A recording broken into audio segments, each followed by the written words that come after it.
अथ मंत्रपाठः।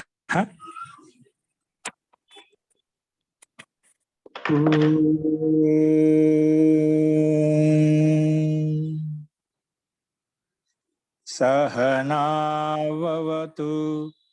सहनौ भुनक्तु सह वीर्यं करवावहै तेजस्विनावधीतमस्तु मा विद्विषावहै। ओम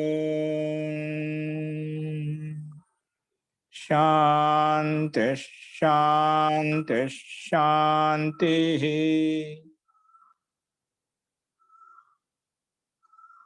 सर्वेभ्यो नमः। अंदरिकी नमस्कारम अंडी। नमस्ते महोदय। जी नमस्ते अंडी। नमस्ते महोदय। अस्तु మనము ప్రారంభిక రచనానువాద కోమడిలో నిన్న 16వ అభ్యాసం చెప్పుకున్నాము. ఆ 16వ అభ్యాసంలో సంస్కృత వాక్యాలు తెలుగు వాక్యాలకు సమాధానాలు రాసుకొని రమ్మని చెప్పాను. మీరంతా రాసే ఉంటారు. సో వాటికి ఆన్సర్ చెప్తాను, వాటిని సరి చేసుకోండి. తప్పులుంటే సందేహాలుంటే పాఠం అయిపోయిన తర్వాత ఆన్సర్స్ మొత్తం చెప్పిన తర్వాత అవి అడగండి. అస్తు చూసుకోండి. ముందుగా సంస్కృత వాక్యాలకు తెలుగులో సమాధానం ఏంటో చూద్దాము. అస్తు మొట్టమొదటి వాక్యం వచ్చేసి గృహే బాలకాః సంతి. గృహే బాలకాః సంతి. గృహంలో బాలకులు ఉన్నారు. సప్తమి భక్తి. ఈ 16వ అభ్యాసంలో సప్తమి భక్తిని ఉపయోగించి ఎక్కువగా మనకు వాక్యాలు చెప్పుకుంటున్నాం కాబట్టి గృహే బాలకాః సంతి, గృహంలో బాలకులు ఉన్నారు. నెక్స్ట్ మమ పఠనే అభిలాషః అస్తి. మమ పఠనే చదవటంలో అభిలాష ఉంది. నాకు చదవడంలో అభిలాష ఉంది. నాకు ఏ దాంట్లో అయితే అభిలాష ఉందో అందులో సప్తమి భక్తి రావాలి. ఏ దాంట్లో అభిలాష ఉంది? చదవడంలో అభిలాష ఉంది కాబట్టి అక్కడ పఠనే అని చెప్పి సప్తమి భక్తి ఏకవచనం పెట్టుకున్నాం. మమ పఠనే అభిలాషః అస్తి. నెక్స్ట్ అండి, ప్రాతః కాలే సాయం కాలే చ ఈశ్వరం నమతః. ప్రాతః కాలే సాయం కాలే చ ఈశ్వరం నమతః. ప్రాతకాలంలో ఇంకా సాయంకాలంలో ఈశ్వరుని నమస్కరిస్తున్నాడు. ప్రాతకాలంలో ఇంకా సాయంకాలంలో ఈశ్వరం నమత, ఈశ్వరుని నమస్కరిస్తున్నాడు. ఈశ్వరుని నమస్కరిస్తున్నాడు. 4 ధర్మే అభిలాషం కురు.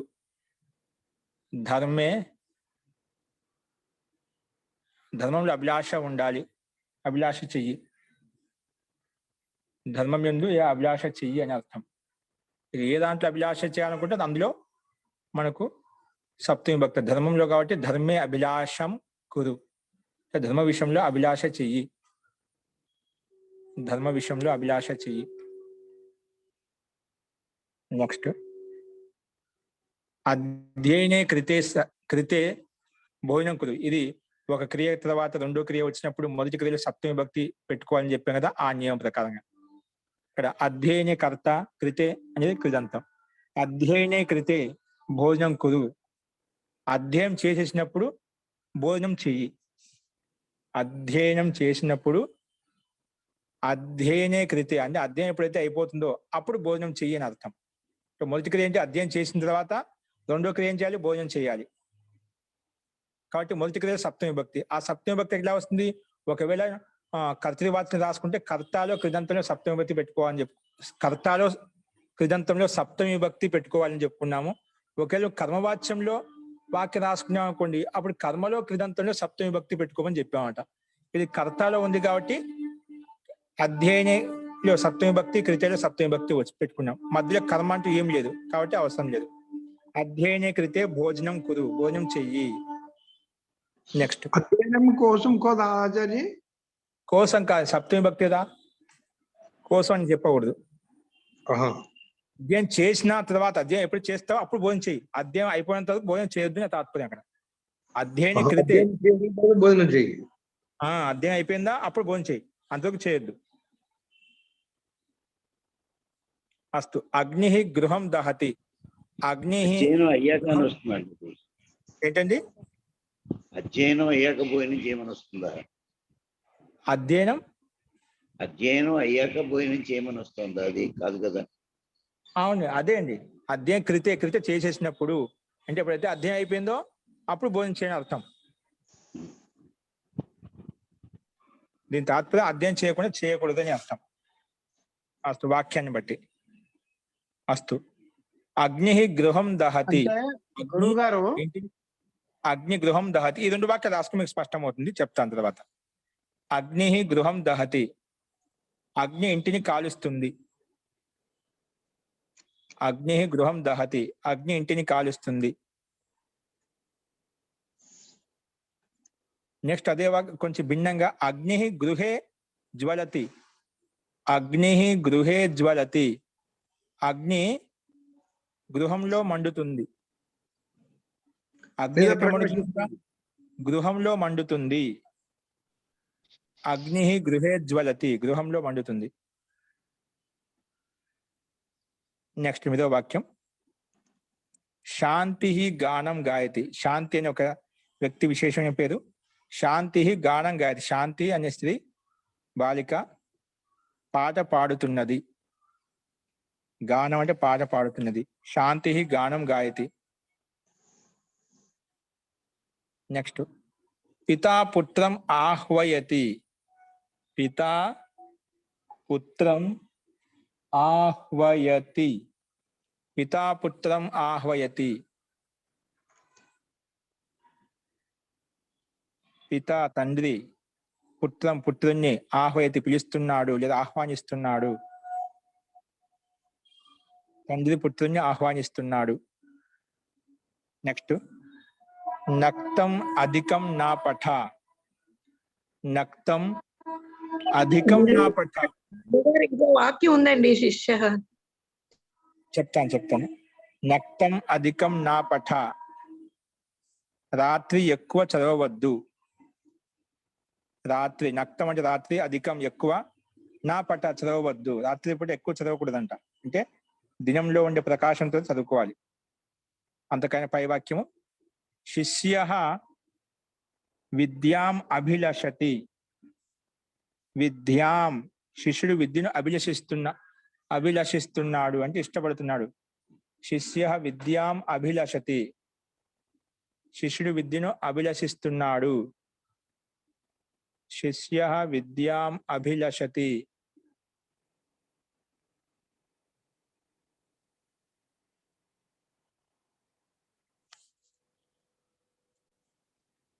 శిష్యుడు విద్యను అభిలషిస్తున్నాడు. ఉమాచారి ఇష్టపడుతున్నాడు చెప్పొచ్చున్నా? జీ, అభిలషించడం ఇష్టపడిన రెండు ఒకటే అండి. ఓకే. శిష్యుడు విద్యను ఇష్టపడుతున్నాడు లేదా అభిలషిస్తున్నాడు.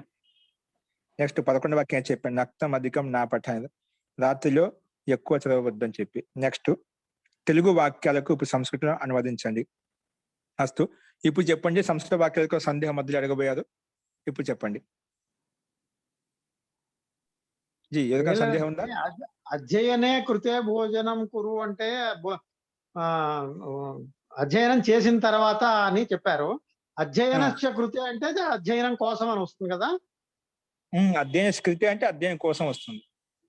అధ్యయనం అంటే చేయడం సప్తమిలో అయితే అయిన తర్వాత అర్థం మారిపోతుంది కదా. అధ్యయనం కొరకు అక్కడ మనం చేసిన తర్వాత భోజనం చేయి. ఇక్కడ అధ్యయనం కొరకు భోజనం తింటున్న అర్థం మారిపోతుంది. ఈ అర్థం రాదు కదా. అంటే షష్ఠిలో ఒక అర్థం వస్తుంది, సప్తమిలో ఒక అర్థం వస్తుంది. ధన్యవాదాలు.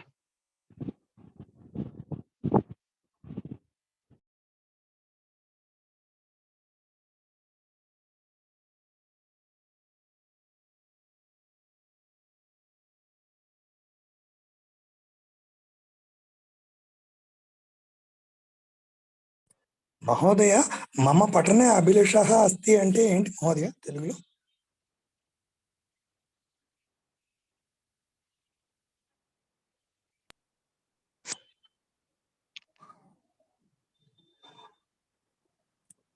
ఎవరైనా రాసిన వాళ్ళు ఆ సమాధానం కొంచెం వాక్యం అండి.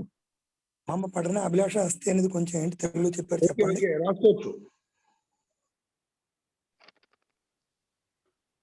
నాకు హలో. చదవటంలో అభిలాష ఉంది. Okay okay thank you. కొంచెం 8 వరకు చెప్పరా ఒకసారి ఎవరన్నా?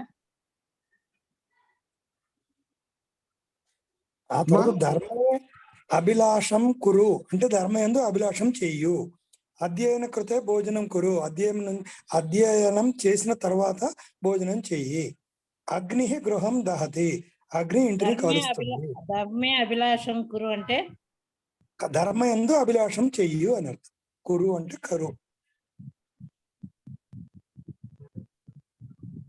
అధ్యయన కృతే భోజనం కురు అంటే అధ్యయనం చేసిన తర్వాత భోజనం చెయ్యి. అగ్ని గృహం దహతి అగ్ని ఇంటిని కాలుస్తుంది. అగ్ని గృహే జ్వలతి అగ్ని గృహంలో మండుతుంది. శాంతి గానం గాయతి శాంతి పాట పాడుతుంది. పితా పుత్రం ఆహ్వయతి తండ్రి పుత్రుడిని ఆహ్వానిస్తున్నాడు. నక్తం అధికం నా పట రాత్రి ఎందు ఎక్కువ చదవు. అది ఎలాగా నక్తం అంటే రాత్రి అని చెప్పారు కదా. తత్ శిష్యా విద్య అభిలషితి అంటే శిష్యుడు విద్యను అభిలషిస్తున్నాడు. ఇవే చెప్పారు. I think I have help. 1 నుండి 3 వరకు కూడా చెప్పరా గురువు? అస్తు క్షమితామండి. జీ మీకు ఎక్కడ సందేహం అండి? 1 నుంచి 3 వాక్యాలు ఎక్కడండి? సంస్కృత వాక్యాలా? మీకు సంస్కృత వాక్యాలు ఇప్పుడు ఆన్సర్ చెప్పాను, వాటిలో యొక్క సందేహం చెప్పండి. సంస్కృత వాక్యాల యొక్క సందేహం ఉందా? గృహే బాలకాహ సంతి, అది తెలుగులోకి జీ అనువాదం చెప్పాం కదండి, మీరు లేట్గా వచ్చారా? కొంచెం లేట్ గా జాయిన్ అయ్యాను. పర్వాలేదండి, మీకు గ్రూప్ లో పెడతా, ఇబ్బంది లేదండి. ఓకేనా? అది తర్వాత మనం రాసుకోవచ్చు. ఇప్పుడు నెక్స్ట్ తెలుగు వాక్యాలకు ఆన్సర్ చెప్తున్నాను, ఒకసారి చూసుకోండి. ఓకేనా?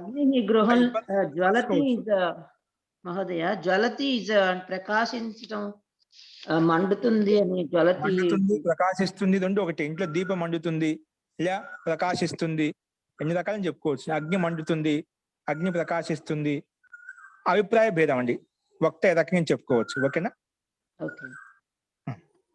రాసుకునే వాళ్ళు, విలంబం వచ్చిన వాళ్ళు మీకు గ్రూప్ లో పెడతారు. లాస్ట్ లో నేను అయిపోయిన తర్వాత నేను చెప్తాను మళ్ళీ. ఓకే, ఇప్పుడు ఎక్కడి నుంచి చెప్తున్నా అక్కడి నుంచి కంటిన్యూ రాసుకోండి. ఇప్పుడు తెలుగు వాక్యాలకు సంస్కృతంలో అనువదించండి. తెలుగు వాక్యం సంస్కృతం చూసుకోండి. మొట్టమొదటి వాక్యము, రాముడు విద్యాలయంలో చదువుతున్నాడు. రాముడు విద్యాలయంలో చదువుతున్నాడు. రామః విద్యాలయే పఠతి. రామః విద్యాలయే పఠతి. నెక్స్ట్, ఈ తరగతిలో 10 మంది బాలకులు ఉన్నారు. ఈ తరగతిలో 10 మంది బాలకులు ఉన్నారు. ఏతస్యాం కక్షాయాం, తరగతి అంటే కక్ష. ఏతస్యాం కక్షాయాం, ఏతస్యాం కక్షాయాం, ఏతస్యాం కక్షాయాం 10 బాలకాః సంతి. ఏతస్యాం కక్షాయాం 10 బాలకాః సంతి. ఏతస్యాం కక్షాయాం 10 బాలకాః సంతి. ఇక్కడ ఏతస్యాం మాతాజీ, మహోదయ ఏ తస్యాయాం సప్తమి కదా? ఏతద్ శబ్దానికి విశేషం. ఈ తరగతి, ఈ అంటే ఏం చెప్పుకోవాలి? ఏతద్ శబ్దానికి సర్వనామ శబ్దం అంట, విశేషణంగా వచ్చింది. ఎవరికి? తరగతికి విశేషణంగా. ఈ తరగతిలో, తరగతిని ఏమంటాం? కక్ష అంటాం. కక్ష స్త్రీలింగం కాబట్టి దాని యొక్క విశేషణం కూడా స్త్రీలింగంలో ఉండాలి. విశేషాన్ని బట్టి మనం చెప్పుకున్నాం, విశేషాన్ని బట్టి లింగము విభక్తి వచనం. విశేషంలో ఏ లింగము ఏ విభక్తి ఏ వచనం అయితే ఉంటుందో దాని విశేషణంలో కూడా అదే విభక్తి అదే లింగం అదే వచనం ఉండాలి. కక్ష అనే స్త్రీలింగము, ఏకవచనము. ఏతస్యాం షష్ఠి బహువచనం అయిందండి. ఏతస్యాం సప్తమి విభక్తి ఏకవచనం అండి. సప్తమి విభక్తి. ఏతస్యాం కక్షాయాం, చేసే రమాయాం అంటాం కదా, అలాగా. కక్షాయాం 10 బాలకాః సంతి. 10 బాలకాః సంతి. కక్ష అని చెప్పకూడదా గురువు గారు? ఏంటండి? అస్మిన్ కక్షే దశ బాలకాహ సంతి అని చెప్పకూడదా? అది కక్షా శబ్దం స్త్రీలింగం అండి, కాబట్టి మనము స్త్రీలింగం రాయాలి. అది అస్మిన్ అనేది స్పుల్లింగం అవుతుంది అన్నమాట. కాబట్టి లింగాన్ని బట్టి మనం విశేషణం కూడా అదే విధంగా పెట్టుకోవాలి. అస్తు. కక్ష అనేది స్త్రీలింగం కాబట్టి ఏతస్యాం అని పెట్టాలా మహోదయ? అవునండి, కక్ష స్త్రీలింగం కాబట్టి దాన్ని బట్టి మనం ఏతస్యాం పెట్టుకోవాలి. ఒకవేళ పుల్లింగ శబ్దం అంటే అక్కడ కూడా ఏతస్మిన్ పెట్టుకునే వాళ్ళం. ఓకేనా? విశేషంలో ఏ లింగం ఉంటే దాన్ని బట్టి మార్చుకోవాలి. అస్తు. విశేషం ఎట్లా గుర్తుపట్టాలా ఆచార్య? విశేషం అనేది ఎట్లా గుర్తుపట్టాలా? ఈ అనే శబ్దం సంకేతం ఈ తరగతిలో ఈ అని ఎవరికి చెప్తుంది? ఈ విద్యాలయంలో అంటున్నాం. ఈ అనేది ఎవరికి సంకేతిస్తుంది? కక్ష. కక్ష. మన కక్ష ఈ అనేది కక్షం బోధిస్తుంది అంటే దానికి విశేషణం. తరగతిలో అంటే చెప్పొచ్చు కదా. తరగతి అంటే ఆ తరగతి కావచ్చు, ఈ తరగతి కావచ్చు. ఈ అనే గట్టిగా బలంగా చెప్తున్నాడు. ఈ తరగతిలో ఇది విశేషణం. ఈ అనేది విశేషణం.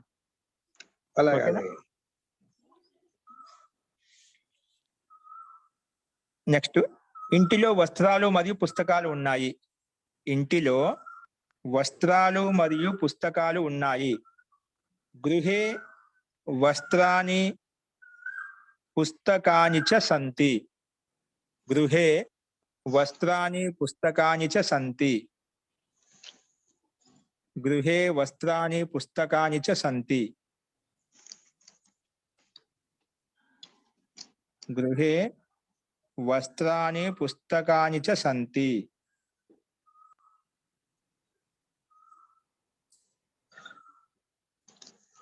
కానీ వస్త్రం అన్నది ఒకటే కదా. వస్త్రాలు అని చెప్పాం కదా. ఓకే, నేను ట్రాన్స్లేట్ చేశాను. నెక్స్ట్ అండి, గ్రామంలో మనుషులు ఉన్నారు. గ్రామే మనుష్యాః సంతి. గ్రామంలో లోపల పైన ఉంటే సప్తమి కాబట్టి గ్రామంలో మనుష్యులు ఉన్నారు. మనుష్యాః సంతి. గ్రామంలో మనుష్యులు ఉన్నారు. మనుష్యాః సంతి. నెక్స్ట్, అతనికి మోక్షం యొక్క విషయంలో ఇష్టం ఉంది. అతనికి మోక్షం యొక్క విషయంలో ఇష్టం ఉంది. మోక్ష విషయం ఏ నియమము? 47వ నియమం ప్రకారంగా ఇక్కడ సప్తమి భక్తి. ఏ విషయంలో అయితే ఇష్టం ఉందో ఆ విషయంలో సప్తమి భక్తి రావాలి. మోక్షంలో కాబట్టి మోక్షే అని చెప్పాం. తస్య మోక్షే అభిలాష అస్తి. అభిలాషः అస్తి. మోక్షస్య అనకూడదు మహోదయ. మోక్షస్య ఎందుకంటామండి? సప్తమి భక్తి. ఏ దాంట్లో మన నియమం చెప్పు 40 ఏ విషయంలో అయితే నీకు ఇష్టం ఉందో దాంట్లో సప్తమి భక్తి రావాలి. ఓకేనా? అంటే అతనికి మోక్షము యొక్క విషయంలో యొక్క అంటే షష్ఠీ విభక్తి వస్తుంది. మోక్షం యొక్క విషయంలో మొత్తం పదానికి ఒకే అర్థం వస్తుంది. ఒకేలా అలా పెట్టినా అప్పుడు సప్తమి భక్తి తీసుకుపోవచ్చు. తస్య మోక్షస్య విషయే. మోక్షం యొక్క విషయంలో. ఒకసారి సంస్కృతిలో చెప్పారా? తస్య మోక్షే అభిలాష అస్తి. డైరెక్ట్ చెప్పేసుకోవచ్చు. నువ్వు అలా చెప్తే ఇంకో రకంగా దీన్ని ఇదాకే రాసుకోండి. అతనికి మోక్ష విషయంలో ఇష్టం ఉంది. యొక్కను పక్కన పెట్టేసేయండి. మోక్షే అభిలాష అస్తి. అభిలాషः అస్తి. మోక్షే సప్తమి భక్తి ఏకవచనం. అభిలాషः అస్తి. మీకు మోక్ష సప్తమి భక్తి అండి. మోక్షంలో తస్య మహోదయ. తస్య షష్ఠి భక్తి అండి. అతనికి మోక్షంలో అభిలాషः అస్తి. మీరు యొక్క శబ్దము తీసుకోవాలనుకుని తస్య మోక్షస్య విషయే, మోక్షం యొక్క విషయే అభిలాషः అస్తి అది రాసుకోవాల్సి వస్తుంది. ఓకేనా? తస్య మోక్షస్య విషయే అని చెప్పి రాసుకోండి. ఓకే, రాసుకుంటాను. అస్తు. నెక్స్ట్, చదువు యొక్క విషయంలో అభిలాష చెయ్యి. పఠనే ఉంటుంది. నాకు ధర్మం యొక్క విషయంలో ఇష్టం ఉంది అని చెప్పాలా? ఓకే. ధర్మే అభిలాష అస్తి. ఇక్కడ అదే వస్తుంది. అక్కడ మోక్షంలో, ఇక్కడ ధర్మంలో మమ ధర్మే అభిలాష అస్తి. మమే ధర్మే అభిలాష అస్తి. మీకు యొక్క కూడా ఒక సందిగ్ధం, ఆ సందేహాన్ని ఉత్పన్నం చేస్తుంది కాబట్టి దానికి ఇంకో రకంగా రాసుకుంది. నాకు ధర్మం యొక్క విషయంలో, ధర్మస్య విషయం రాసుకోండి రెండో వాక్యం, లేదా అని చెప్పి. మమ ధర్మస్య విషయే అభిలాష అస్తి. అభిలాషం అని రాదా కర్మపదంగా? ఇక్కడ కర్మ కాదు, కర్మ కింద వస్తుంది చెప్తాను. అభిలాష అస్తి, అభిలాష ఉంది అంతే.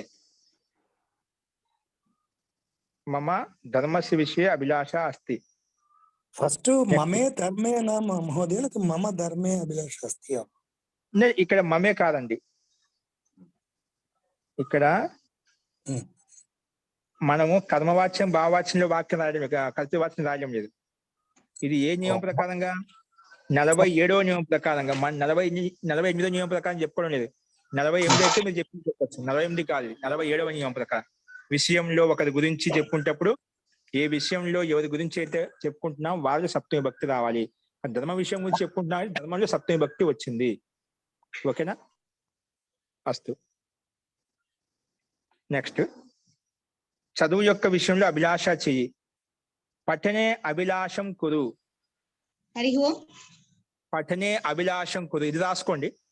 పఠనే అభిలాషం కురు. ఇక్కడ ద్వితీయ విభక్తి వచ్చింది కదా, ఇక్కడ ద్వితీయ భక్తి. పఠనే అభిలాష కురు. దీనికి దాంట్లో ఏంటి తేడా నాకు అర్థం కాదు. జీ ఒక్క నిమిషం అండి, మీరు తర్వాత అడగండి, ఒకసారి రాసుకోండి, మీకు అర్థమవుతుంది. తర్వాత మీరు టిక్ చేసుకోండి, ఖచ్చితంగా అడుగుతాను మిమ్మల్ని. మీ సందేహాలు ఉంటే చూద్దాం. ఓకేనా? ఖచ్చితంగా మీకు ఏ సందేహం అంటే టిక్ మార్క్ పెట్టుకోండి, నేను అడిగినప్పుడు చెప్పండి. రాసుకోండి. పఠనే అభిలాషం కురు. పఠనే అభిలాషం కురు. ఇక్కడ కూడా ఏ విషయంలో అయితే అభిలాష ఉందో ఆ విషయంలో మనం సప్తమి భక్తి పెట్టుకుంటాం నియమం ప్రకారంగా, 47వ నియమం ప్రకారంగా. అస్తు. నెక్స్ట్ వాక్యం, 8వ వాక్యం. ప్రాతకాలము మరియు సాయంకాలము గురువుకు ప్రణామం చెయ్యి, నమస్కరించు. ప్రాతకాలే సాయంకాలే చ గురుం నమతః. ప్రాతకాలే సాయంకాలే చ గురుం నమతః. గురుం నమతః. ప్రాతకాలే సాయంకాలే చ గురుం నమతః.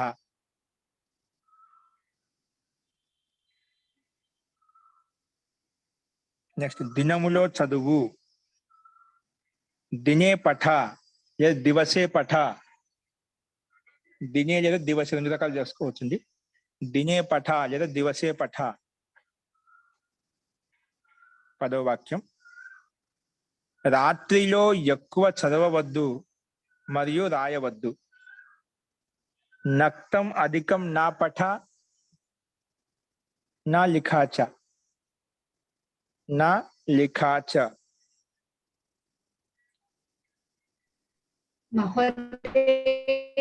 ఇక్కడ రాత్రిలో అన్నారు కదా, నక్తే రాయకూడదా? రాయకూడదు, ఇది అవ్యపదం అన్నమాట. నక్తం అధికం నా పఠ నా లిఖ.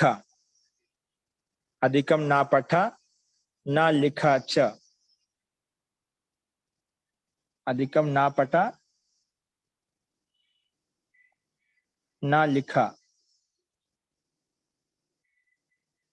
చాలా శబ్దం పెట్టుకోండి. నెక్స్ట్, నేను ఇంటికి వచ్చాను. ఇప్పుడు ఇది కర్మవాచనం 48వ నియమం ప్రకారం చెప్పుకున్నాం. ఒక క్రియ తర్వాత రెండవ క్రియ జరిగినప్పుడు మొదటి క్రియలో సప్తమి భక్తి వస్తుంది చెప్పాం. ఒక క్రియ తర్వాత రెండవ క్రియ జరిగినప్పుడు ఏమొస్తుంది? మొదటి క్రియ సప్తమి భక్తి వస్తుంది. కానీ మొదటి క్రియ సప్తమి భక్తి ఎక్కడ పెట్టుకోవాలి అంటే దానికి 2 పాయింట్లు చెప్పుకున్నాం. ఒకటి, కర్తృవాచ్యంలో వాక్యం రాసుకుంటే కర్తాలో కృదంతంలో సప్తమి భక్తి పెట్టుకో. ఒకవేళ కర్మవాచ్యంలో వాక్యం రాసుకుంటే గిన అక్కడ కర్మలో కృదంతంలో సప్తమి భక్తి పెట్టుకో. ఇంకా కర్త తృతీయ భక్తి వస్తుంది. కర్తృవాచ్యం అయితే కర్మలో ద్వితీయ భక్తి వస్తుంది అని చెప్పి చెప్పుకున్నాం. అదేవిధంగా ఇక్కడ వాక్యం ఇవ్వబడింది చూడండి. నేను ఇంటికి వచ్చాను, అప్పుడే కృష్ణుడు కూడా వచ్చాడు. మయి గృహే ఆగతే. మయి గృహే ఆగతే కృష్ణః అపి ఆగతః. మయి గృహే ఆగతే కృష్ణః అపి ఆగతః. ఇక్కడ సప్తమి భక్తి మయి గృహే ఆగతే, సారీ మయి గృహం ఆగతే, గృహే కాదు మయి గృహం ఆగతే. ఏంటండి ఇక్కడ కర్త ఎవరు? మయి సప్తమి భక్తి ఏకొస్తుంది? ఆగతే ఇది కృదంత పదం, మధ్యలో కర్మ అనేది ద్వితీయ భక్తిలో ఉంటుంది. మయి గృహం ఆగతే, మయి గృహం ఆగతే. సతి కూడా పెట్టుకోండి, చెప్పాలి ఎంతవరకు చెప్పి రాసుకోండి. సత్య ఆ రకం పదాన్ని ఉపయోగించుకోవచ్చు, అంటే వచ్చేసినప్పుడు అని అర్థం వస్తున్నాను. మయి గృహం ఆగతే సతి, సతి సప్తమి అని చెప్పి చెప్పుకుంటాం. ఇక్కడ అవసరం లేదు, సందర్భాన్ని బట్టి చెప్తున్నాను. మయి గృహం ఆగతే సతి కృష్ణః అపి ఆగతః. సతి సప్తమి, నిమిత్త సప్తమి, విశేష సప్తమి, మూడు రకాల సప్తమి ఉంటుందండి. ఇక్కడ విశేష సప్తమి కింద తీసుకుంటాం. మయి గృహం ఆగతే కృష్ణః అపి ఆగతః. నెక్స్ట్ 12వ వాక్యం. యుధిష్ఠరుడు వనానికి వెళ్ళినప్పుడు అర్జునుడు కూడా వచ్చాడు. అర్జునుడు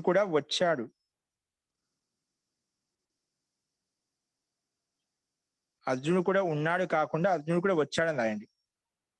అర్జునుడు కూడా వచ్చాడు.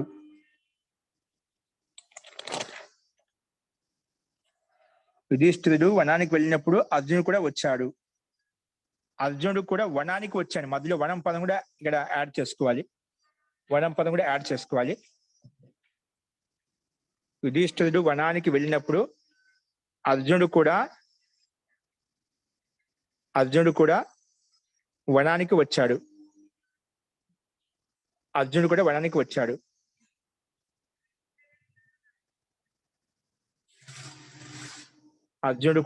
వచ్చాడు. యుధిష్ఠిరః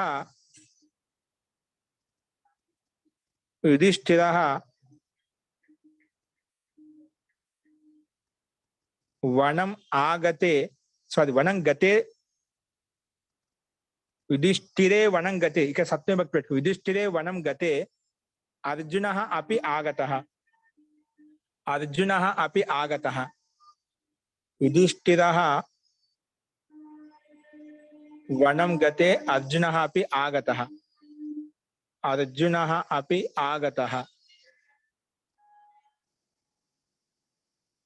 యుధిష్ఠిరః వనం గతే అర్జునః అపి ఆగతః.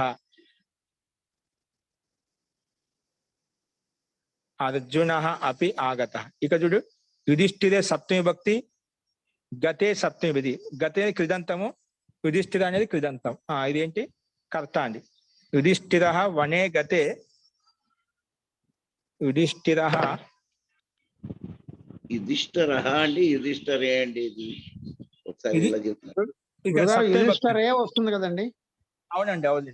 మీకు నేను ఏ అండి. యుధిష్ఠిరే వస్తుంది, సప్తమి భక్తి వస్తుంది. యుధిష్ఠిరే వనం గతే, అర్జునః అపి ఆగతః. నెక్స్ట్, తండ్రి వస్తున్నాడు. పితా ఆగతః. పితా ఆగచ్చతి, వస్తున్నాడు, వచ్చాడని చెప్పలేదు. తండ్రి వస్తున్నాడు. జనకః ఆగచ్చతి లేదా పితా ఆగచ్చతి. జనకః ఆగచ్చతి లేదా పితా ఆగచ్చతి. జనకః ఆగచ్చతి లేదా పితా ఆగచ్చతి. నెక్స్ట్,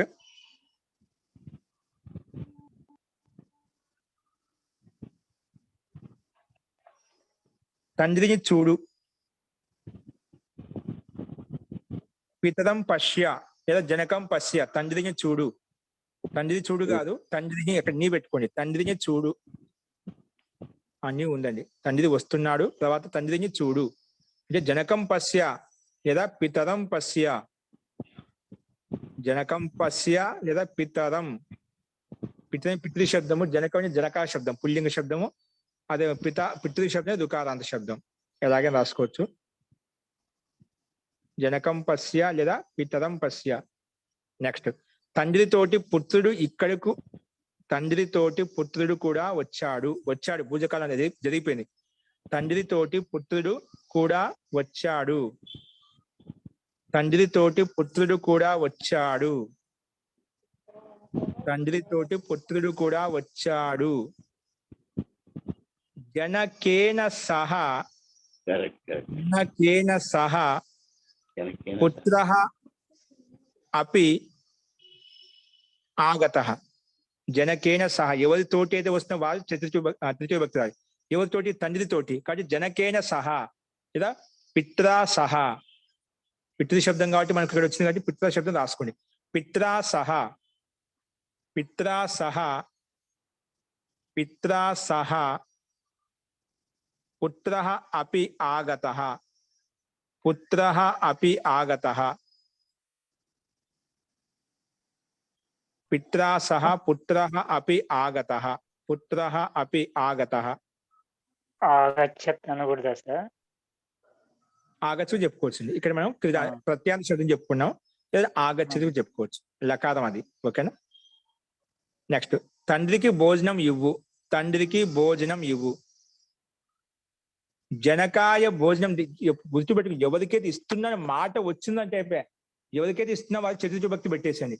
ఇస్తున్నామనే మాట సందర్భం వచ్చిందంటే ఎవరికైతే ఇస్తున్నామో వాళ్ళు చతుర్థి భక్తి ఖచ్చితంగా వస్తుంది.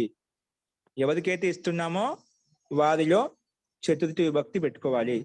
ఓకేనా?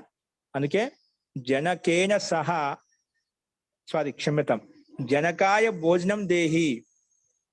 జనకాయ లేదా పిత్రే భోజనం దేహి. జనకాయ అనేది జనకాయ శబ్దము రామ శబ్దానికి సమానం నడుస్తుంది. పితృ శబ్దం మాత్రము రుకారాంత శబ్దం, పిత్రే అవుతుంది. పిత్రే భోజనం దేహి. దేహి పిత్రే భోజనం దేహి. పిత్రే భోజనం దేహి లేదా పిత్రే జనకే భోజనం దేహి మహోదయ. జనకే జనకాయ విభక్తి. జనకాయ అది రెండు రాసుకోవద్దు. ఒకటే తెలియాలి మీకు. లేదా ఎట్లా రాసుకోవచ్చు? ఇలా పర్యావాచ శబ్దం అంట అంతే. జనకాయ ఎవరికైతే ఇస్తున్నామో వారిలో చతుర్థి విభక్తి. ఎవరికి ఇస్తున్నాం? తండ్రికి ఇస్తున్నాం. తండ్రికి భోజనం ఇవ్వు అంటున్నాం. తీసుకునేది తండ్రి కాబట్టి తండ్రిలో చతుర్థి విభక్తి రావాలి. అందులో ఒకరే కాబట్టి జనకాయ అని చెప్పాం. ఇద్దరు ఉంటే జనకాభ్యాం. ఇద్దరి కంటే ఎక్కువ ఉంటే జనకేభ్య భోజనం దేహి అని చెప్పేవాళ్ళం. యచ్చ కూడా చెప్పుకోవచ్చు. యచ్చ దేహి. ఓకేనా? దదాతు కూడా చెప్పుకోవచ్చు. ఇవ్వు అన్నప్పుడు దదాతుని ఇవ్వాలి అంటే దదాతు వస్తుంది. ఇవ్వు ఆజ్ఞ ఇస్తున్నామట. ఇవ్వు అంటున్నాం కాబట్టి దేహి రావాలి. ఇవ్వాలి, ఇవ్వండి అంటే అప్పుడు ఆ రకంగా తీసుకోవాలి. ఓకేనా? అని కూడా అనొచ్చా మహోదయ్? అనొచ్చండి, ఏదైనా కాదు. లకారం ఉపయోగించుకోవచ్చు. తండ్రికి భోజనం అయిపోయింది. తండ్రితో విద్యను చదువు. తండ్రితో విద్యను చదువు. జనకాత్ విద్యాం పఠ. ఎవరితో అయితే విద్యను చదువుతున్న వాళ్ళు పంచమి భక్తి రావాలి. తండ్రితో విద్యను చదువు. జనకాత్ విద్యాం పఠ. జనకాత్ విద్యాం పఠ. జనకాత్ విద్యాం విద్యను పఠ చదువు. ఏంటండి? లోట్లకారం మధ్యములు చేకవలసినవండి. ఏమో మీది ఏంటండి? జనకాత్ అని వాడుతున్నాం కదా. పంచమి భక్తి అండి. ఎవరైతే ఏ నియమం ప్రకారం? పంచమి భక్తి యొక్క నియమాలు చెప్పుకున్నాము. పంచమి భక్తి యొక్క నియమాలు వచ్చాయండి ఇక్కడ. ఎవరితో అయితే విద్యను చదువుకుంటున్నామో వారిలో పంచమి భక్తి వస్తుంది అని చెప్పుకున్నామండి. ఓకేనా? అందులో పితు అనవచ్చు ఆచార్య. పితు విద్యాం పఠ. పితు చెప్పుకోవచ్చు. పితు విద్యాం పఠతి. ఓకేనా? అస్తు. నెక్స్ట్ తండ్రిది ఈ పుస్తకం. తండ్రిది ఈ పుస్తకం. ఏతద్ జనకస్య పుస్తకం అస్తి. ఏతద్ జనకస్య ఇదం పుస్తకం. అలాగ రాసుకోండి. జనకస్య ఇదం పుస్తకం. జనకస్య ఇదం పుస్తకం. ఎవరితైతే విద్యను చదువుతున్న వారిలో పంచమి భక్తి వస్తుంది. 30వ నియమం అండి. 30వ నియమం ప్రకారంగా ఇది వచ్చిందన్నమాట వాక్యం. అందుకే మనం ఏ అభ్యాసం చెప్పుకుంటున్నామో ఆ అభ్యాసం ఉపయోగించి కూడా వాక్యాలు ఉంటాయి. అదే కాకుండా ముందు చెప్పిన ఆ నియమాలను ఉపయోగించి కూడా వాక్యాలు వస్తూ ఉంటాయండి. ఇప్పుడు అన్ని కూడా సామాన్యంగా ముందు చెప్పిన నియమాలు వస్తున్నాయండి. ఓకేనా? 13వ వాక్యం నుంచి ముందు చెప్పిన వాక్యాలు చతుర్థి విభక్తి వచ్చింది, పంచమి భక్తి వచ్చింది, ద్వితీయ భక్తి వచ్చింది, తండ్రిని చూడు అనేది. అలాగే ద్వితీయ, తృతీయ, చతుర్థి అన్ని కూడా మనం ఒకసారి రిపీట్ చేస్తున్నాం. దానికి సంబంధించి వాక్యాలు కూడా ఇస్తూ పోతున్నాం అన్నమాట, ప్రాక్టీస్ కోసం, అవి మర్చిపోకుండా ఉండడం కోసం. వాటిని రిపీట్ చేస్తూ వెళ్తూ ఉంటాడు, ముందుకు వెళ్తూ ఉంటాం. అస్తు. సో తండ్రిది ఈ పుస్తకం. జనకస్య ఇదం పుస్తకం. జనకస్య ఇదం పుస్తకం. ఈ పుస్తకం ఇదం పుస్తకం. అస్తు. అన్నను పిలువు. భ్రాతరం. అన్న అంటే భ్రాత అని చెప్పాం, భ్రాతృ శబ్దం. భ్రాతరం ఆహ్వయ. ఆహ్వానించు అంటే పిలువు.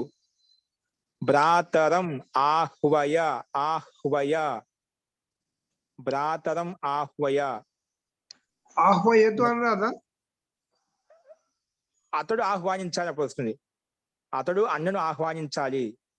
నువ్వు అన్నను ఆహ్వానించు అంటే అక్కడ మధ్యపురుషం అవుతుందన్నమాట. అది కర్తని మార్చుకోవాల్సి వస్తుంది. ఆహ్వానించు అని. ఆహ్వయతు అంటే కర్త సహా వచ్చేస్తుంది. ఆహ్వయ అంటే కర్త త్వం పెట్టుకోవాలి. త్వం ఆహ్వయ.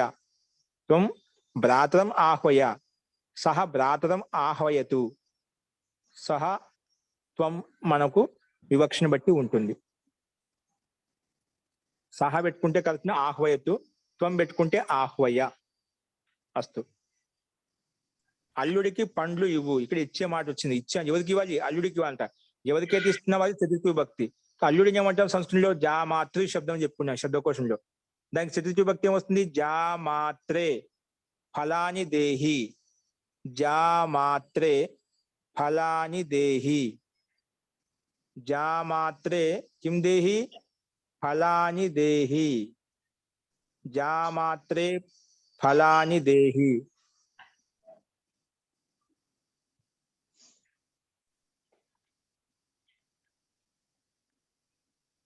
జామాత్రే ఫలాని దేహి.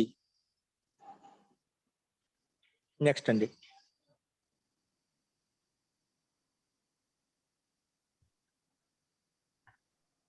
అగ్ని వస్త్రాలను మరియు వృక్షాలను కాలుస్తుంది. అగ్ని ఏం కాలుస్తుంది? వస్త్రాలను మరియు వృక్షాలను కాలుస్తుంది.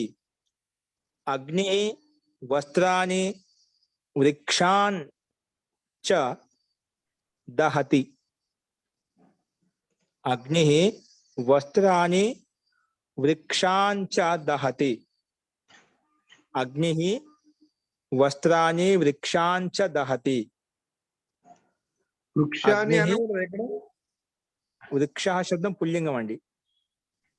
అగ్ని వస్త్రాన్ని వృక్షాన్ రామాన్ రమాన్ రమాన్ కదా రామాన్ జనకాన్ అలాగా వృక్షాన్. అగ్ని వస్త్రాన్ని మరియు వృక్షాన్ చ దహతి. నెక్స్ట్ అగ్ని మండుతున్నది. అగ్ని మండుతున్నది. అగ్ని జ్వలతి. అగ్ని మండుతున్నది. అగ్ని జ్వలతి. అగ్ని మండుతున్నది. అగ్ని జ్వలతి. బాలిక పాట పాడుతుంది.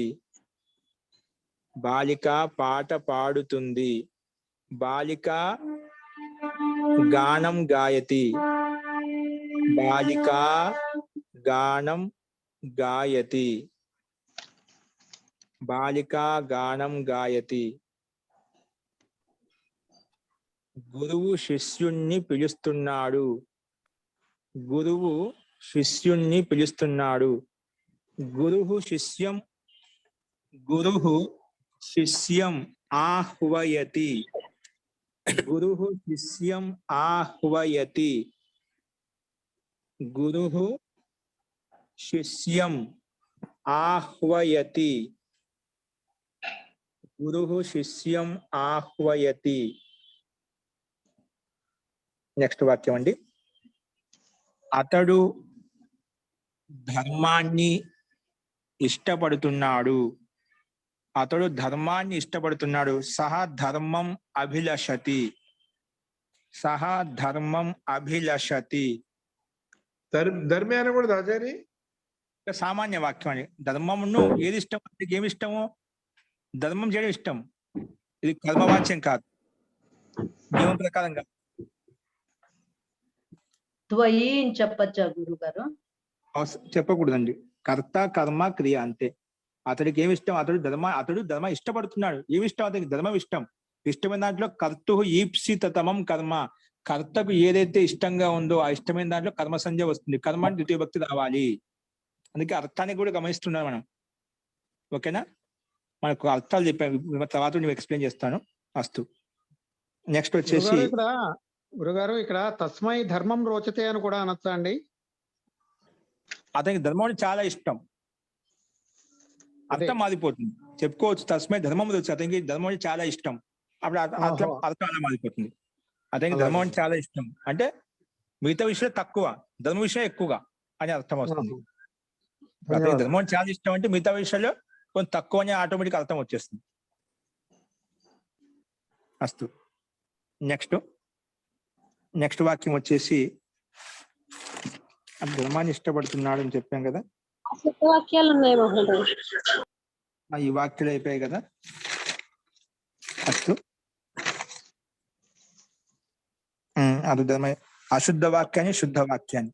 ఓకే అండి. అశుద్ధ వాక్యాలు పఠనస్య అభిలాషం కురు ఉంది ఇక్కడ. పఠనస్య కాదు, పఠనే అభిలాషం కురు. చదువులో అభిలాషను ఉంచు, చదువులో అభిలాష చెయ్యి, చదువులో అభిలాష చెయ్యి అని అర్థం. పఠనస్య అభిలాషం కురు అంటే చదువులో అభిలాష చెయ్యి, చదువులో అభిలాష చెయ్యి. నెక్స్ట్ అండి.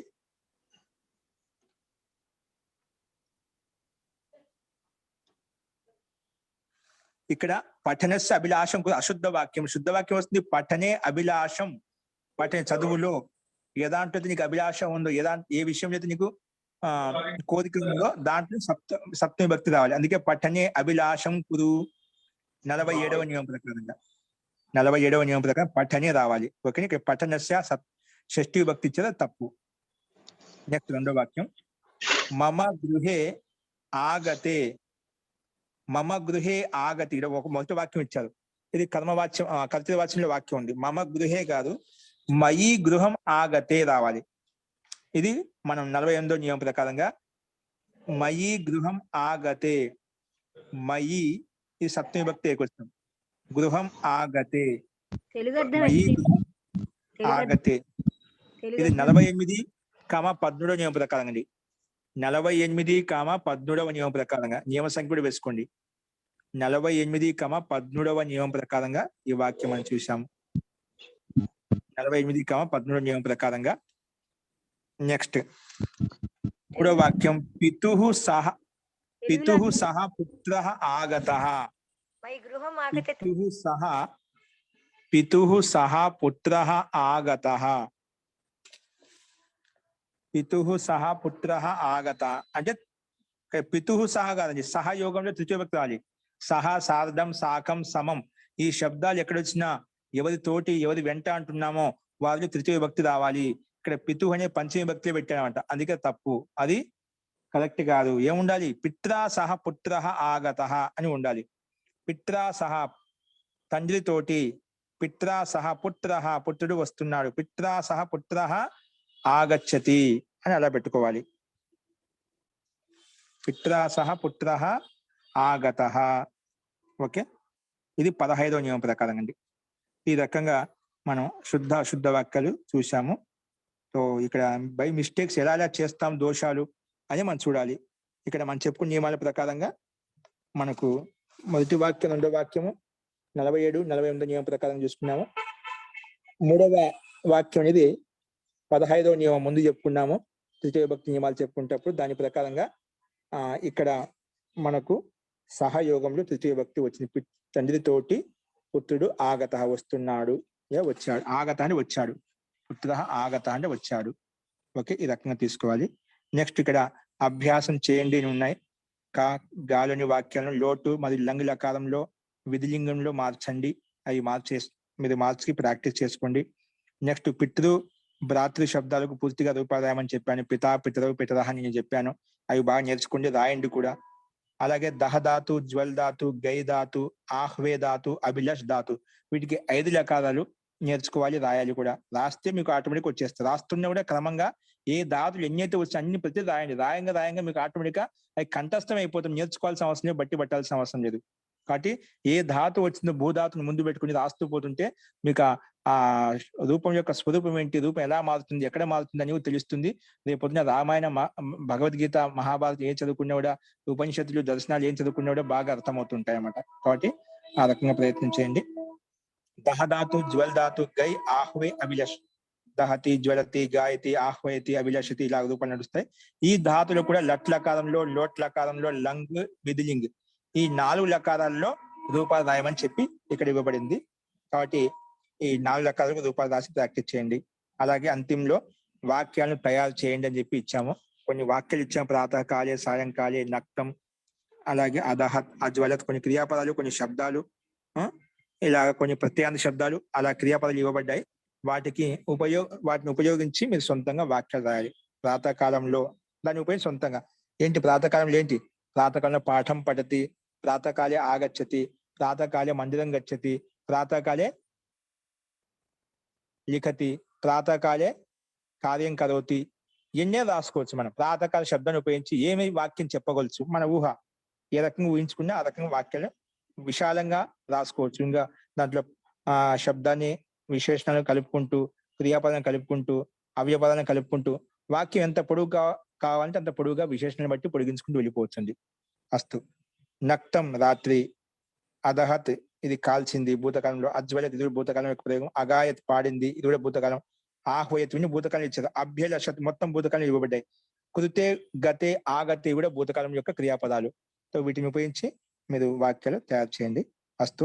ఈ రకంగా అభ్యాసం 16లో ఉన్నటువంటి సంస్కృత వాక్యాలు, తెలుగు వాక్యాలకు సంబంధించి వాక్యాలు కూడా ఇక్కడ పూర్తి చేసుకున్నాము. అస్తు. ఇప్పుడు ఇంకొక సందేహం నాకు ఇవి అర్థం కాలేదండి ఆచార్య.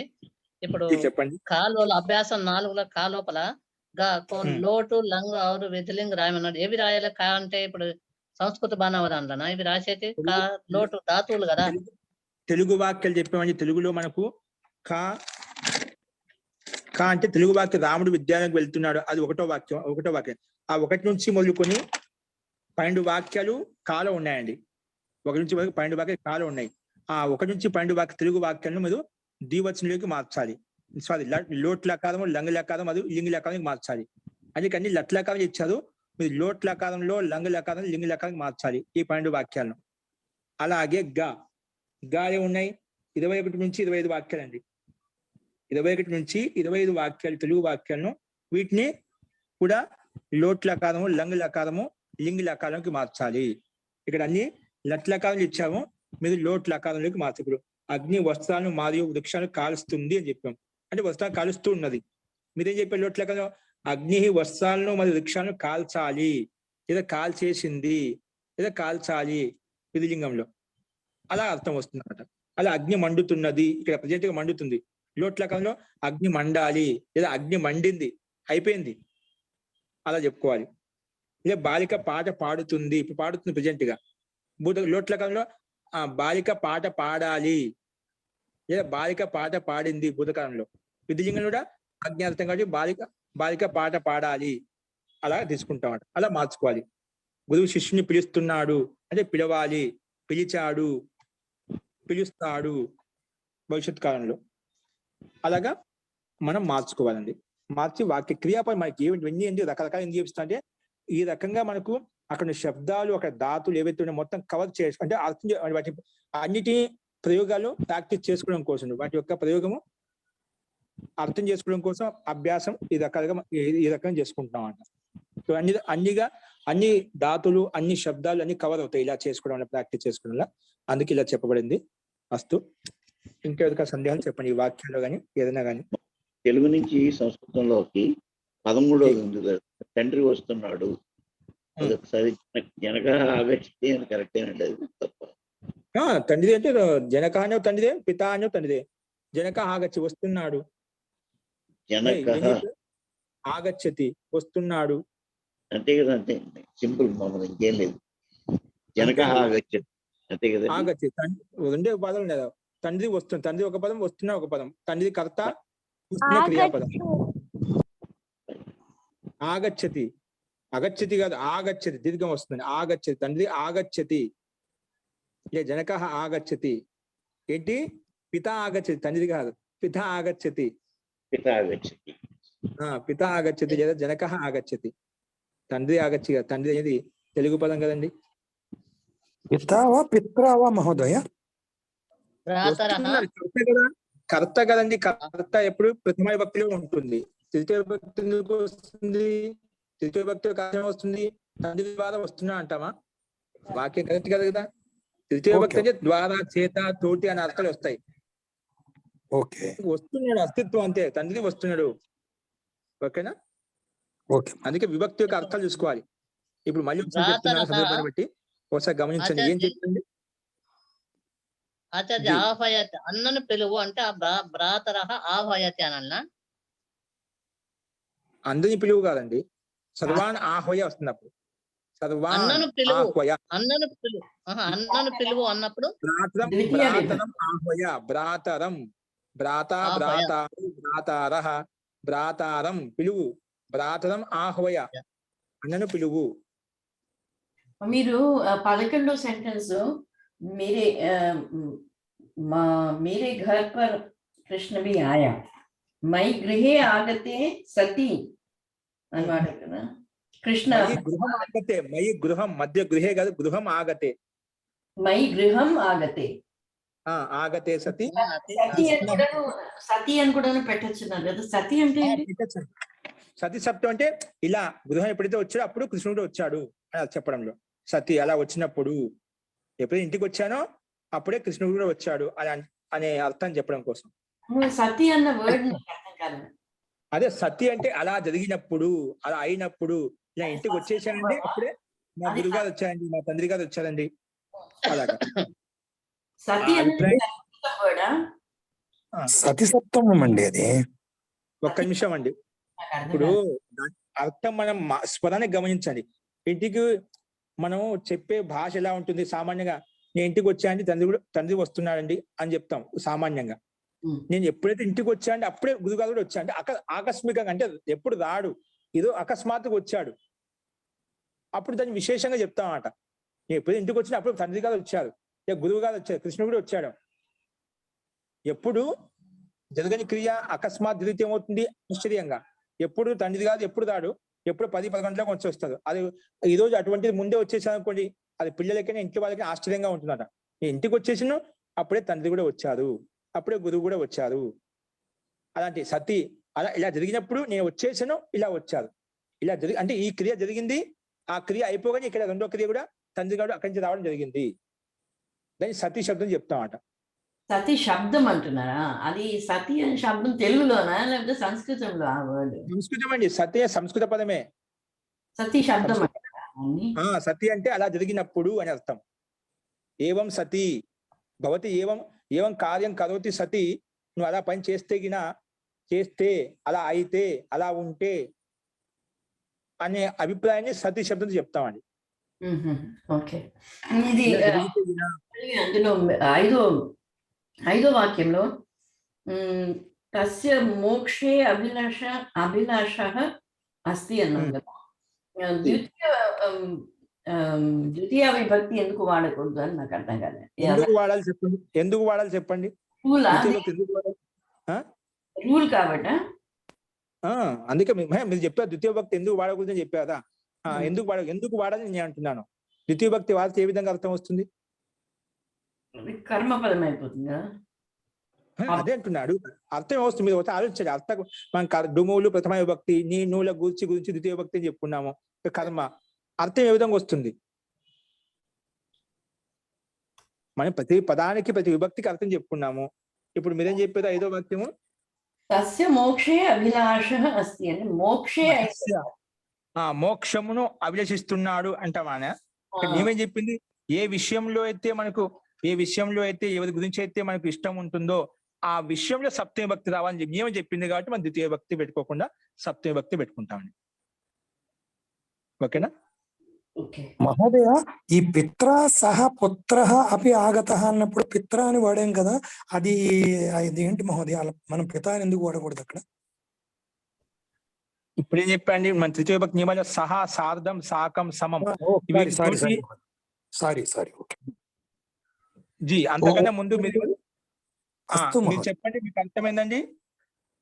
అర్థం. మోక్షంలో నాకు ఇష్టం ఉంది, అర్థమైందండి అది? అర్థమైందండి. ఓకే. అట్లా మనం ఒకటి గుర్తు పెట్టుకోండి, ముందుగా మనకు ప్రతిదీ ఒక నియమం ఉంటుందండి. ఎక్కడ ఏ విభక్తి రావాలి, ఏ సందర్భంలో విభక్తి పెట్టుకోవచ్చు, అట్లా ప్రతి ప్రథమ విభక్తి కాంచి మొదలుకొని మనం క్రమంగా సప్తమ విభక్తి వరకు చెప్పుకుంటూ వస్తున్నాం అన్నమాట. ఇలా ఉంటుంది. ఇప్పుడు ఇచ్చే అర్థం ఎవరికైతే ఇస్తున్న వాళ్ళు చతుర్థి విభక్తి రావాలి. ఇది ఎక్కడైనా ఇది మూల సిద్ధాంతం అనమాట. ఆ నియమాల సరంగా వెళ్ళాలన్నమాట. ఎక్కడ నియమాలు పని చేయవో, ఎక్కడ నియమం లేదో, మనకు అక్కడ నియమం తోచడం లేదో, అక్కడ అంటే నియమం లేకపోతే మనకు తోచకపోతే లేదని కాదు, ఎక్కడ నియమం పనిచేయలేదు అనుకోండి, అక్కడ సామాన్యంగా డుమువులు ప్రథమ విభక్తి, నీనుల గుర్చి ద్వితీయ విభక్తి, చతంచేన్ తొడంతో తృతీయ, కొదుకునికై చతుర్థి, అవి మనం వాడుకోవాలి. నియమం లేనప్పుడు. నియమం ఉంటే అర్థానుపూర్వకంగా కొన్ని చోట్ల నియమాన్ని ఉల్లంఘించి కొన్ని విశిష్ట సందర్భాల్లో దానికి అర్థం మారిపోతుంది, విభక్తి మారిపోతుంది, వచనం మారిపోతుంది. ఓకేనా? లింగం మారిపోతుంది అన్నమాట సందర్భాన్ని బట్టి. మూల సిద్ధాంతం ఒకటి ఉంటుంది, కానీ విశిష్ట సందర్భంలో విశిష్ట నియమాల్లో మనం కూడా ఒక రూల్ అంటూ ఉంటుంది ప్రతి ఒక్కరికి. కానీ ఒక విశిష్ట సందర్భం వచ్చినప్పుడు అది దాన్ని సామాన్యంగా పెట్టేసి విశిష్టత ఏదైతే ఉందో వారికి ప్రాధాన్యత ఇస్తాము. అలాగే నియమాలు కూడా ఒక విశిష్టమైన అర్థాన్ని బోధిస్తాడు. సామాన్య సిద్ధాంతం ఒకటి ఉంటుంది, రూల్ ఉంటుందన్నమాట. కానీ కొన్ని విశిష్టమైన సందర్భాల్లో ఇలా ఉంటే ఇలానే చేయాలి, అలా ఈ విధంగా చేయకూడదు అని అర్థం. ఓకేనా? మహోదయ, ఇప్పుడు ఈ పదాలకి దహ్, జల్, గౌ, ఆ గౌ అంటే ఏంటి మహోదయ? గౌ అంటే శబ్దం ధాతు అండి, ఇది ధాతువు. దాని మీనింగ్ చెప్పుకున్నాం మనము. శబ్దకోశం చేశారు మీరు. దహ అంటే కాల్చడము, దాని యొక్క దహ ధాతు కలిపి కాల్చడం అర్థం. జ్వల్ అంటే ప్రకాశించడం లేదా మండటం అర్థం. పట్ అంటే చదవటం చెప్పుకున్నామా, హస్ అంటే నవ్వడం చెప్పుకున్నామా, గమ్ అంటే వెళ్ళడం చెప్పాం కదా. అలాగే దహ అంటే ఏమిటి? కాల్చడము. జ్వల్ అంటే ప్రకాశించడం లేదా మండటం అర్థం తీసుకుంటాం. అలాగే గై అంటే పాడటం. వస్తుంది గాయతి, లట్లకారంలో గాయతి, లోట్లకారంలో అయితే గాయతు, లంగిలకారంలో అగాయత్, లింగిలకారంలో గాయత్, అదే భవిష్యత్ కాలంలో గాయిష్యతి.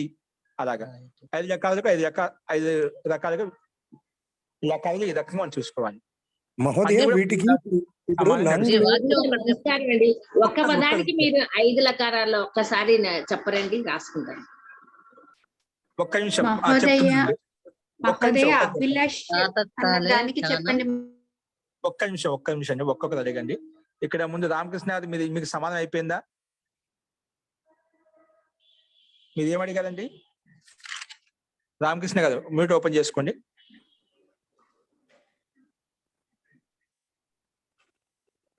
అస్తు. రామకృష్ణ గారు లేదా? ఒక్క పదానికి అన్ని లకారాల్లో చెప్పరా గురుగారు? ఒక పదానికి ఇప్పుడు దహదాతు అని తీసుకోండి, గాదాతు, గైదాతు చెప్పిన గైదాతు తీసుకోండి. గై అంటే పాడటం. అప్పుడేమొస్తుంది? లట్లకారంలో ప్రథమ శ్రేయకోశంలో గాయతి, లోట్లకారంలో అయితే ప్రథమ శ్రేయకోశంలో గాయతు, ఈ విధంగా భవతు అంటాము. అలాగే లంగిలకారంలో భూతకాలంలో అగాయత్, అభవత్, అలాగే అగాయత్. నెక్స్ట్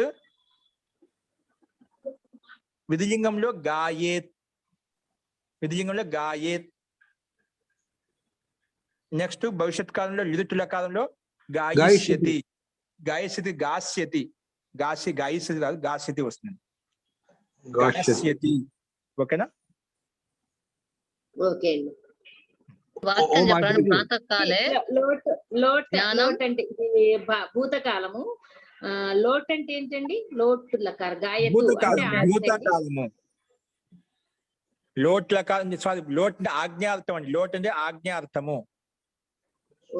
ఆజ్ఞ ఇవ్వడం, ఆజ్ఞ తీసుకోవడంలో ఈ లోట్ లకారాన్ని ఉపయోగిస్తాము. లట్ అంటే వర్తమానం కదండి, వర్తమాన కాలం. లట్ అంటే వర్తమాన కాలము, లోట్ అంటే ఆజ్ఞ ఇవ్వడము, ఆజ్ఞ తీసుకునే అర్థంలో లోట్ లకారాన్ని ఉపయోగించాలి. వర్తమానంగా జరుగుతున్న పని చెప్పి లట్ లకారాన్ని ఉపయోగించాలి. అలాగే లంగి లకారం, భూతకాలం. ఏ భూతకాలము? నిన్న లంగ్. మొన్న జరిగిపోయిన విషయాన్ని చెప్పేటప్పుడు లంగ్ లకారాన్ని ఉపయోగించాలి. ఏది భూతకాలము? ఈ రోజు జరిగిపోయిన భూతకాలం కాదు, నిన్న మొన్న జరిగిపోయిన భూతకాలం ఏదైతే ఉందో దాన్ని లంగ్ లకారం చెప్పుకుంటాం. అభవత్, అపటత్, అలికత్, అగాయత్, అదహత్, అజ్వలత్ అని చెప్పి. ఓకేనా? అలాగే మన లింగ్ లకారం కూడా సేమ్ ఒకటే. ఆజ్ఞ ఇవ్వడము, ఆజ్ఞ తీసుకోవడంలో లింగ్ లకారం ఉపయోగిస్తాము. లోటు లంగ్ రెండు ఒకటే, అర్థం ఒకటే విధంగా ఉంటుంది, రూపాలు మాత్రం భిన్నంగా ఉంటాయి. నెక్స్ట్ భవిష్యత్ కాలంలో విధిలింగ్ అండి? నిరుత్తర కాలం. విధిలింగ్ అంటే ఇది ఏది? మటుకు ఏంటండి? విధిలింగ్ అన్నారండి అది? లింగ్ ఆజ్ఞ. విధిలింగ్ అంటే ఆజ్ఞ అర్థం, ఆజ్ఞ ఇవ్వడము, ఆజ్ఞ తీసుకోవడము. అది లోటు లకారం అన్నారు. లోట్లకారము ప్లస్ విధిలింగ్. లింగ్ లకారము, లోట్లకారము, విధిలింగ్ లకారము రెండు ఒకటే, అర్థం ఒకే విధంగా ఉంటుంది, రూపాలు తేడా ఉంటుంది. లోట్లకారంలో పటతు, పడతాం, పటంతు అంటాం. లింగ్ లకారంలో పటేత్, పటేతాం, పటేయుహు అంటాం. అలా రూపంలో తేడా ఉంటుంది, కానీ అర్థం మటుకు ఒకటే. పటతో చదవాలి, పటేతనే చదవాలి. ఓకేనా? అస్తువా జీ జీ వ్యక్తిగతంగా మాట్లాడుకునేటప్పుడు మ్యూట్ లో పెట్టుకోండి కృపయ. పాఠకు సంబంధించినప్పుడు మాత్రం మీరు ఏమైనా అడగాలనుకున్నప్పుడు మ్యూట్ ఓపెన్ చేసుకోండి. ప్రాతకాలే ఇక్కడ ఏమని రాయాలండి? ప్రాతకాలే చిన్న వాక్యం, ప్రాతకాలే పాఠం పట్టతి అని రాయాలనా? లేకపోతే జ్ఞానం? ప్రాతకాలం ఏం చేయాలనుకుంటున్నా, ఏం చెప్పాలనుకుంటున్నా మీరు? చదువుకుంటున్నాను, ప్రార్థన చేసుకుంటున్నాను. ప్రాతకాలే పఠామి. అర్థమైంది. అట్లా ప్రాతకాలే పఠతి, నేను చదువుతున్నా పాఠామి. ఏదో అతడు చదువుతున్నా ఒక ప్రాతకాలే పఠతి. అదే మధ్య వ్యక్తి చదువుతున్నా ప్రాతకాలే పఠసి, త్వం ప్రాతకాలే పఠసి, అలాగే మారుతుపోతుంది అర్థం. అట్లా మనం ఏం చెప్పాలనుకుంటే మనకు తెలియాలి ముందు. మనం లట్లకాలంలో వాక్యాన్ని ఉపయోగించాలనుకుంటున్నామా, ఆజ్ఞ ఇవ్వాలనుకుంటున్నామా, భూతకాలంలో చెప్పాలనుకుంటున్నామా, ఇలా భవిష్యత్ కాలం చెప్పాలి, ఏం చెప్పాలనుకుంటున్నాం మనం? ఇక్కడ చెప్పాలనుకుంటున్నామా, అక్కడ చెప్పాలనుకుంటున్నామా? మనం చెప్తున్నామంటే ఏదో ఒక లకాలంలో ఉంటుంది, ఖచ్చితంగా ఉంటుంది. లేదా ఆజ్ఞాపిస్తాం, లేదా భూతకాలం చెప్తాం, లేదా భవిష్యత్ కాలం చెప్తాం, లేదా వర్తమాన కాలం చెప్తాం. వీటిని ఉపయోగించి ఏది ఉండదండి. మనం చెప్పుకున్న మన 5 లకాల నుంచి ఏదో ఒకటి ఉంటే ప్రయోగం. మనం చెప్పుకున్న 5 లకాల నుంచే మన వ్యవహారం ఉంటుంది. ఈ 5 లకాలు కాకుండా లోకంలో వ్యవహారం ఎవరు చేయదండి. ఎవరు ఏ వ్యవహారం చేసినా ఇందులోంచే ఉంటుంది. మన లౌకిక వ్యవహారం ఇందులోంచే ఉంటుంది, 5 లకాలలోంచే ఉంటుంది. కాబట్టి మనం ప్రతి వాక్యంలో ఎవరికి సందేశిస్తున్నాము, ఎవరికి ఆదేశిస్తున్నాము, ఎవరితో ఆజ్ఞ తీసుకుంటున్నాము, భూతకాలం చెప్తున్నామా, భవిష్యత్ కాలం చెప్తున్నామా, వర్తమాన కాలం చెప్తున్నామా, అది మనం గమనించాలి. గమనించి దాన్ని బట్టి లకాలను ఉపయోగించుకోవాలి. అస్తు. ఓకే అండి. ఇంకా అండి మహోదయ, విధిలింగ్ లో గాయత్ అన్నారు కదా, లింగ్ లో కూడా ఏమొస్తుంది మహోదయ? ఏంటండి మళ్ళీ చెప్పండి. విధిలింగ్ లో గాయత్ అన్నారు, లింగ్ లో విధిలింగం లింగం రెండు ఒకటే అండి. విధి విధానం చెప్పేదాన్ని లింగం అంటాం, ఒకటే, వేరు కాదు. విధి లింగ్ అంటాం. విద్యార్థంలో విధి విధానం చెప్పే అర్థంలో లింగ్ లకాలం. లింగ్ వేరు కాదు, విధిలింగం అంటే ఒకే. ఓకే మహోదయ. భవిష్యత్ కాలం అండి, భవిష్యత్. ఓకే, దానికి ఓకే మహోదయ. ఓకే ఒక్క నిమిషం అయిపోయిందండి. ప్రభాకర్ గారు సార్, ఒకటి అగ్ని వస్త్రాన్ని వృక్షాన్ని చ దహతి అన్నాము. ఇక్కడ వృక్షాన్ని అనరాదా, వృక్షాన్ని అనాలా? ప్రశ్న అడిగారు, ముందు కూడా అడిగారు. వృక్ష శబ్దం పుల్లింగం అండి. పుల్లింగం అంటే పుల్లింగం యొక్క బహువచనం రాయాలి. ఓకేనా? ఆ వస్త్రం నపుంసకలింగం కాబట్టి వస్త్రాన్ని చెప్పాము. వృక్ష శబ్దం పుల్లింగం కాబట్టి పుల్లింగంలో రూపం రాయాలి. ఆ శబ్దం కూడా ప్రతి అందుకే గమనించాలి. ఏ శబ్దం ఏ లింగంలో ఉంది, ఆ లింగాన్ని బట్టి ఆ రూపం రాయాలండి. ఒక్కసారి మళ్ళీ చెప్పండి. వస్త్రాన్ని ఉంది కదా, వస్త్రము శబ్దము నపుంసక లింగము కాబట్టి వస్త్రం, వస్త్రే, వస్త్ర అని చెప్పి రాశాను. వృక్ష శబ్దము పుల్లింగ శబ్దము కాబట్టి వృక్ష, వృక్షౌ, వృక్షాహ, వృక్షం, వృక్షౌ, వృక్షాన్ రామ శబ్దానికి సమాన రూపం నడిపించాను. అక్కడ వృక్షాన్ని రాయాలా? ద్వితీయ భక్తి భవిష్యత్ వృక్షాన్ని వస్తుంది. ఇక్కడ వస్త్రం శబ్దం నపుంసకలింగం కాబట్టి వస్త్ర అని, వస్త్రం, వస్త్రే, వస్త్ర అని అలా వస్తుంది. ఓకే, ధన్యవాదాలు. అందుకే ప్రారంభం నుంచి శబ్దకోశంలో ప్రతి శబ్దం చెప్పుకుంటూ వస్తున్నాం. అది ఏ శబ్దం ఏ లింగంలో ఉందో చెప్పుకుంటూ వస్తున్నాం అండి. ఏది ఏ లింగంలో ఉందో గమనించాలి మనం. ఓకేనా? దాని ప్రకారంగా మార్చుకోవాలా. అది కూడా ప్రతిదీ. అందుకే శబ్దకోశం ఎంతో ఇంపార్టెంట్ మనకు. 20 శబ్దాలు ఏవైతే చెప్పుకున్నా, అవ్యయపదాలు, ధాతువులు, విశేషణ శబ్దాలు, అవ్యయపదాలు ఎంతో గుర్తు పెట్టుకోవాలి. అప్పుడు మనకు ఏ శబ్దం ఏ లింగంలో ఉందో చెప్పుకోవచ్చు. ప్రతి శబ్దం చెప్పుకుంటూ వస్తున్నాయి. ఇది పుల్లింగంలో ఉంది, ఇది నపుంసక లింగంలో ఉంది, స్త్రీలింగంలో ఉంది, ఇది ఇకారాంతము, ఇది ఉకారాంతము, ఇది దుకారాంతము, ఇది దీని యొక్క రూపం ఇలా నడుస్తుంది, దీని యొక్క రూపం ఇలా నడిపించాలి. ప్రతిదీ చెప్పుకున్నా. అంటే ప్రతి అభ్యాసం మహత్వపూర్ణమైనది. మనకు 30 రోజుల్లో ఈ 30 అభ్యాసం లోపల మనకు సంస్కృతం అనర్గళంగా మాట్లాడి చెప్పినది నేర్చుకుంటూ రాసుకుంటూ పోతుంటే మీరు అనర్గళంగా మాట్లాడుతారు, అనర్గళంగా చెప్పగలుగుతారండి, రాయగలుగుతారు, చెప్పగలుగుతారు. కాబట్టి ప్రయత్నం చేయండి. అవకాశం ఉంది. మహోదయ, పితృ భ్రాతృ ధేను శబ్దానికి సమానంగానే కదా? ధేను మనకి ఇంతకు రాలేండి. పితృ శబ్దము, భ్రాతృ శబ్దము ఈ రెండు కూడా కర్తృ శబ్దానికి సమానంగా, పితృ శబ్దానికి సమానంగా చెప్పారండి. సూత్రంలో పదంలో కలిసి పితృ, భ్రాతృ, కర్తృ ఇవన్నీ ఒకే సమానంగా ఉన్నాయి. ధేను ఉండేని ఉకారాంతం, అది దానికి సమానంగా ఎలా నడుస్తుంది? పితృ రుకారాంతం. ఓకే, అది బుక్ లో ఎక్కడ ఉంది మహోదయ? ఏంటండి? PDF లో ఎక్కడ పేజ్ నెంబర్ చెప్తారా? గ్రూప్ లో పెడతా చూసి రాసుకోండి. ఓకేనా? మీ రీసౌండ్ వస్తుంది, కృపయ అన్య మిగతా వాళ్ళు మ్యూట్ లో పెట్టుకోండి. ఒకరు మాట్లాడితే మనకి రీసౌండ్ రాకుంటుంది. అస్తు జీ, ఇప్పుడు చెప్పండి, ఎవరు అడుగుతున్నారు? మ్యూట్ ఓపెన్ చేసుకోండి. నేను మధ్య మీద ఎక్కువ రీసౌండ్ వస్తే మేము మ్యూట్ చేసేస్తున్నా అండి. మీరు మళ్ళీ మ్యూట్ ఓపెన్ చేసుకోండి. రీసౌండ్ వస్తుంది, సౌండ్ వస్తుంది కాబట్టి. మహోదయ, అభిలష్ ధాతువుకి ఒక్కసారి మీరు లంగ్ లకారంది చెప్తారా? మీకు భూధాతుకు వచ్చా అండి? వచ్చు మహోదయ. చెప్పండి. అభవత్, అభవతాం, అభవంత, అభవతాః, అభవతాం, అభవన్, అభవః, అభవతం, అభవత, అభవం, అభవావ, అభవామ. అలాగే అభ్యలస్. అందుకే మనకు ఇది మనకు ఇంకా గట్టిగా పట్టుకోలేదు, అది ఇంకా అభ్యాసం కాలేదు మీకు. అందుకే ఒక్క లకారం బాగా అభ్యాసం చేయాలి. మీరు చెప్తుంటే తెలిసిపోతుంది.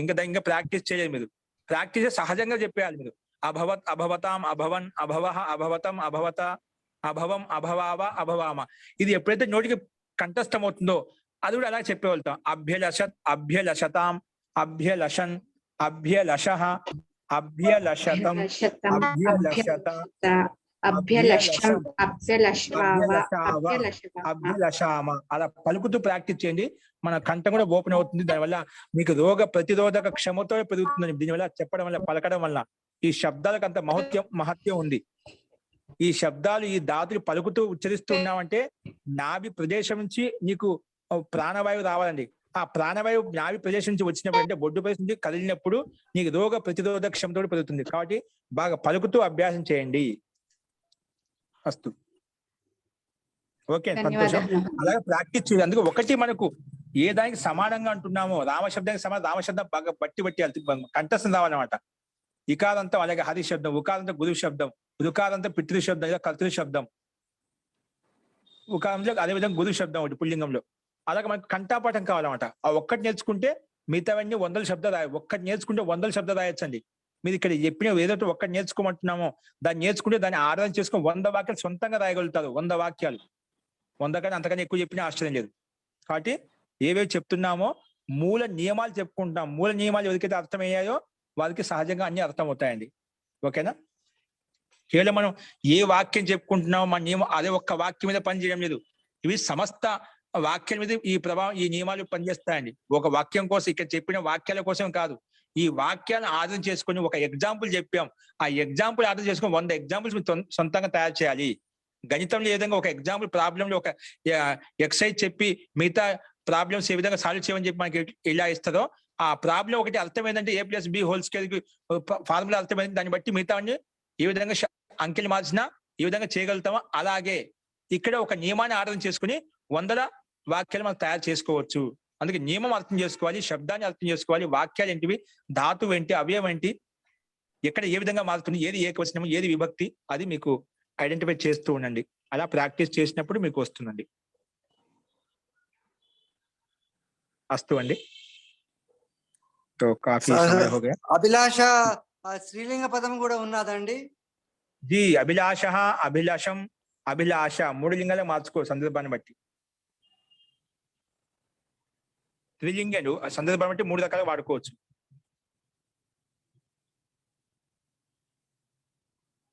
ఓకేనా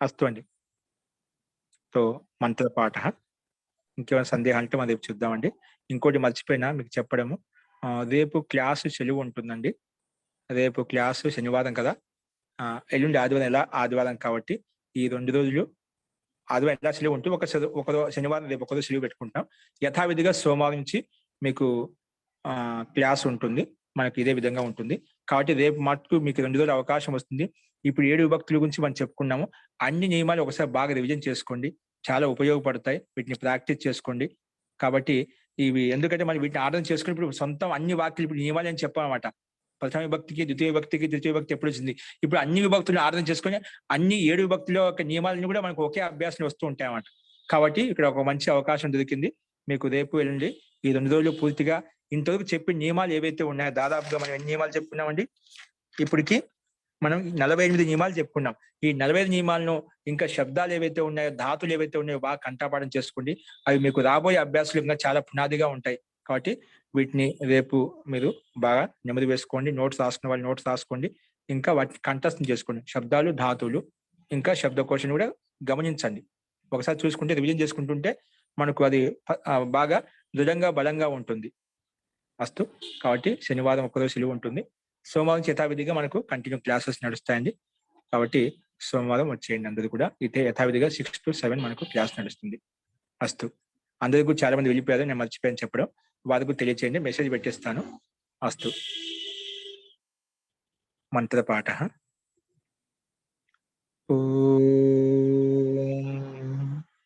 సర్వే భవంతు సుఖినః సర్వే సంతు నిరామయాః సర్వే భద్రాణి పశ్యంతు మా కశ్చిత్ దుఃఖభాగ్ భవేత్ ఓం శాంతి శాంతి శాంతి సర్వేభ్యో నమః అందరికీ నమస్కారం అండి నమస్తే. నమస్తే.